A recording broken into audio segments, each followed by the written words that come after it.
transportation of large sums of money between Colonel Nolasco and me upon the instruction of Sarah. After receiving the text message, I hurriedly prepared and went to the DepEd Central Office together with 4 other individuals, Richard Babagay, Arman Villanueva, a certain Chip, and a certain Ruel. Number 58. Richard and I were aboard my blue Toyota FJ Cruiser, while Arman, Ruel, Noel, and Chip came in Toyota Grandia with the sticker Inday Sara Champura Duterte attached to both sides of the van.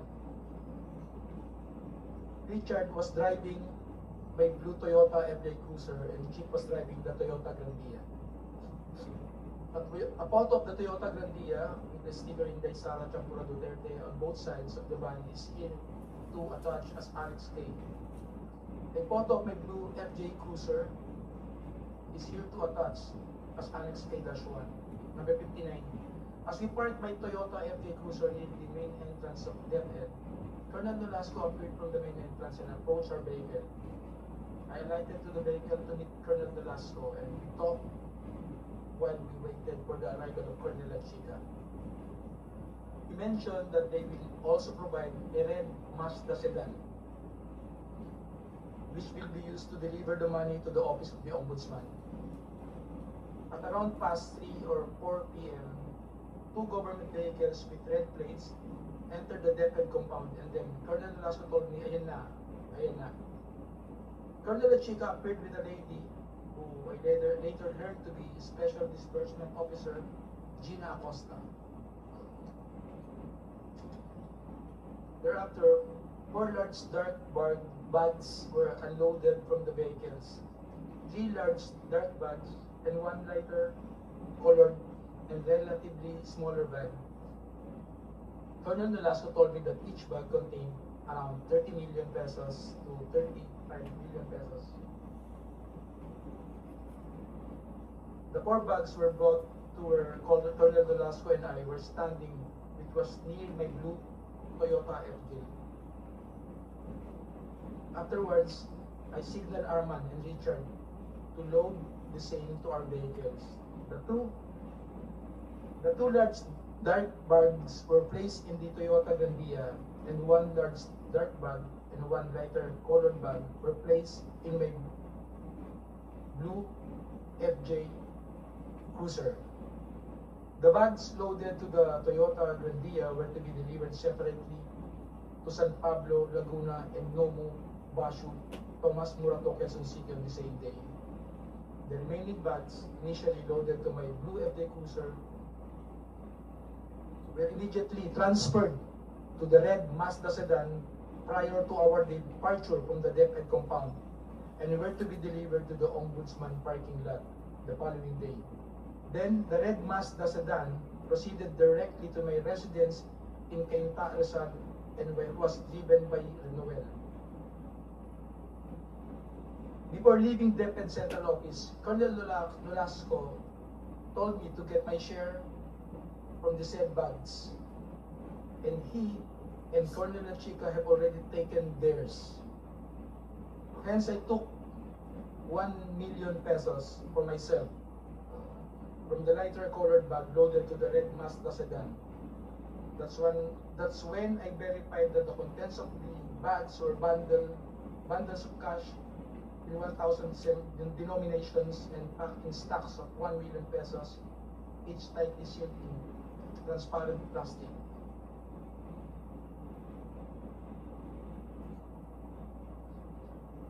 We, Blue Toyota FJ Cruiser and Toyota Grandia, DepEd Central Office past 5 p.m. heading to San Pablo, Laguna. As we approached Laguna, I called the contact number provided by Sarah, informing the designated recipient that we are on our way. However, I was directed to proceed to Cabuyao, Laguna instead. We arrived in Cabuyao, Laguna past 8 p.m. and were then instructed to proceed to an area inside the industrial park to meet individuals who were designated to receive the first bag for a politician in Laguna. As we approached the designated place, I can clearly see from our vantage point an SNR membership shopping establishment. Upon arrival, I immediately saw 3 persons standing in wait beside the dark sports utility vehicle. One of them proceeded to the Toyota Grandia and took one of the bags. We immediately left after the delivery of the first bag. 65.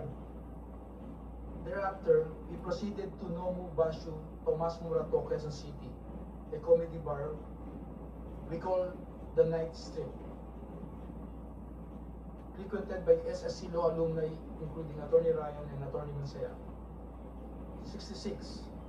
I am quite familiar with Nomu Bashu because I previously visited it several times in relation to my work with Sarah and ISIP Pilipinas. In fact, this is the same place where ISIP gave Attorney Mansaya certification of recognition and appreciation. We arrived at Nomu Bashu around 12 midnight. I went inside the establishment with Arman, who was carrying the second bag.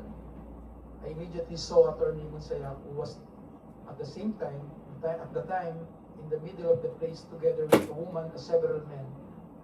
When he saw me, he stood up and signaled for us to go upstairs. We then proceeded to the stairs leading to the second floor. Arman walked ahead of me while I followed him. Before I got to the second floor, I saw a man who came out of the room and received the bag from Arman. After that, we proceeded to exit the premises, and as I was passing the table of Attorney Mansaya, I looked at him and he nodded.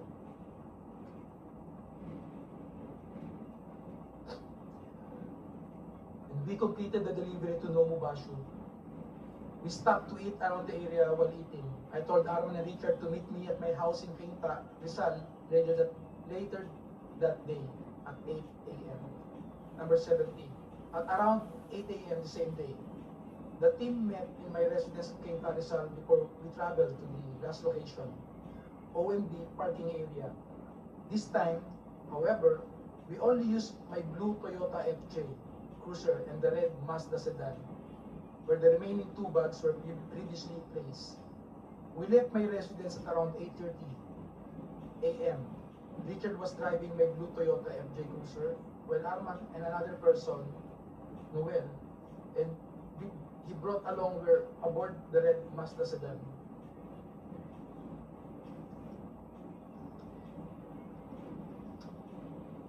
'71.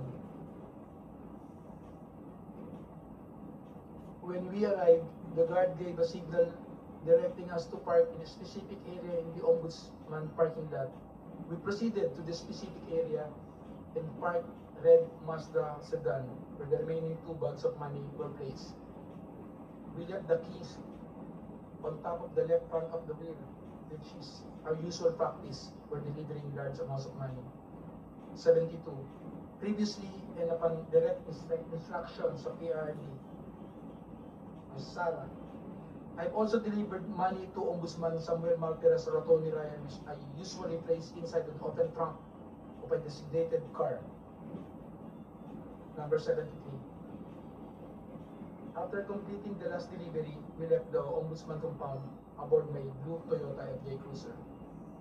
A few years later, I read from several media reports that 125 million OBP confidential funds in 2022 were reportedly utilized in just 11 days.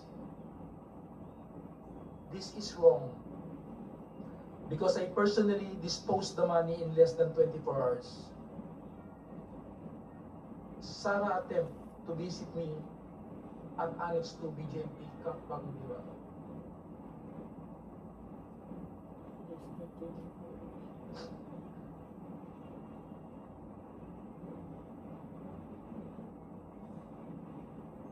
You can drink some water, Mr. Yes. Madriaga. Yes. Drink some water.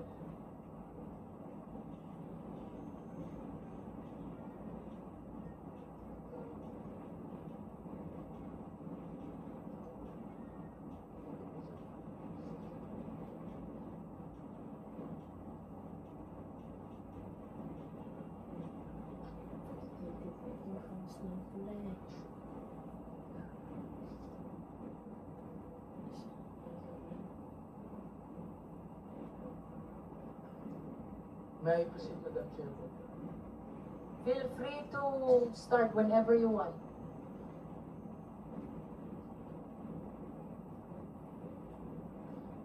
Number 74. A few years later, I read through several media reports that the 125 million pesos OBP confidential funds in 2022 were reportedly utilized in just 11 days. This is wrong because I personally disposed the money in less than 24 hours. Sarah's attempt to visit me at Annex 2, EGMP Camp Pagundiwa. Number 75. Sometime in October 2025, after I got arrested for alleged kidnapping, I was called by Jail Warden Jose Marie Sabiniano in his office.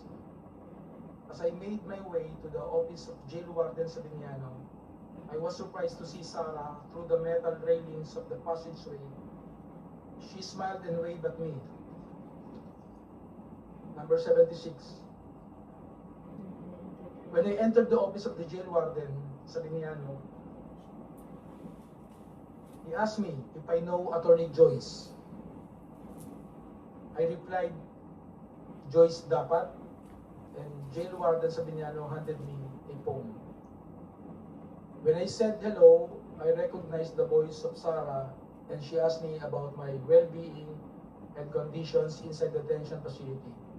She was also apologetic for failing to do something or assist in my ongoing criminal case. 77. Frankly, I felt bad and disappointed given that Attorney Harry Roque filed the case against me in retaliation after I tried to expose his land grabbing activities in Marabeles, Bataan, together with his Philippine offshore gaming operator partners. As I previously mentioned, I was merely trying to assist the farmers of the said area who were supposed to be awarded of their certificate of land ownership award by the Department of Agrarian Reform, but fell victim to Attorney Harry Roque's activities. Attorney Roque and his POGO partners wanted to convert the said place into a POGO hub after he facilitated the transfer of at least 60 land titles to First Bataan Maribeles holding corporations. In fact, Danny